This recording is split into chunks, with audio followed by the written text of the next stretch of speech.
this is it. This is October 2021 of the VRATTY series, and this is the second part. So yeah, this month in full swing, proper full swing month now, and I'm observing this next session. I'm looking, I'm observing, I'm watching, checking out some maybe new games that are on offer at this club as well. And the game that I observed was this tag game. Translating the name, it would be bricklayer, where you have the kind of taggers, the bricklayers in the center of, in the middle of the playing area, and the rest of the players they're at the other end. And the objective is for those players to get to the other end of the playing area without getting tagged, without getting in the way, you could say, of the taggers. And of course the taggers, they have the task to catch as many other participants as possible. And when that happens, it's like two versions. One version is more official for Poland, that the players who are caught, they go to the center, the middle line, you could say, and they sit down. And I think that's supposed to like symbolize a wall, like a brick wall. And to be honest, it's an okay version. Just from a safety perspective, I'm not the biggest fan. Now I understand why that's happening, because then the line, the width of that line is well, it's more narrow, so there's less room. The thing is that throughout this whole thing, when I was observing this game, I was noticing safety issues. Like if someone tripped even over their feet trying to get away from one of these taggers, they could actually fall into some of the other kids who are sitting down on this line. So I preferred a version that, I don't know if I came up with it, I'm not saying I did, but I used this. The version was for them, the people who would get tagged, to just become a tagger, just so there's more, it's on the line and it's harder for the other players to make it across to the other side, basically. So that is the version that I liked. And then after this there was a 1v1, where first it was a 1v1, so attacking and defending. We had the attacker, and after that sequence was over, the attacker became the defender, and so on. So like everyone got the opportunity to attack and defend, which was really good, and it's a quick, quick reaction thing. And yeah, some kids were good with that. Some kids were needed some time to grasp it, but that's all part of the learning process, and that was good.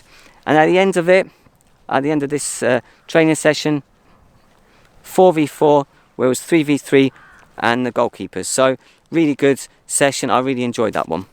All right, so before we get into the next session, I need to tell you about something that I did need, that I felt that I needed, apart from the footballs. I didn't really need the footballs because they had them at the club.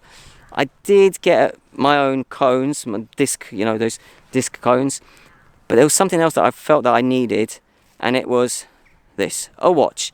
Just a simple watch, nothing more, nothing less, just something so that I can tell the time.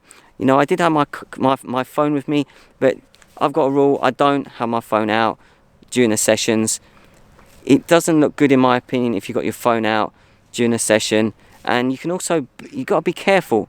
You've got to be careful when you've got your phone with you, if you're using your phone, because some parents might not want you to have your phone with you because they might think you're taking photos of their children, for example, which in some countries is a big no-no, and I agree with this. That's why I don't have that. I don't use my phone like that. I don't take photos of the children during the sessions.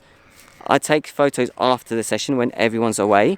Yeah, if there's a setup, for example, I use it then, but not while the session's going on.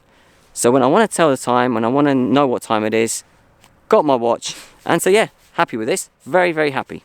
Okay, so now we're into the next session of this month. This was about the 5th, I think, session of this month. I had to run a session, and I set up the area in such a way that the same setup was for 2 games. One was everybody, like in a tag game, taggers or the its catch someone, and then that person has to do a task with or without a ball. and I just set them up in like these triangles because that was needed for a later game. And so in half the triangles there was a football, and in half the triangles there wasn't anything. So they could choose whether it would be a task with or without the football. Then after that, we did a tag game in pairs that I saw on YouTube, the dinosaur tag on the You Got Mojo YouTube channel. I do recommend that. I do recommend that channel for fantastic content.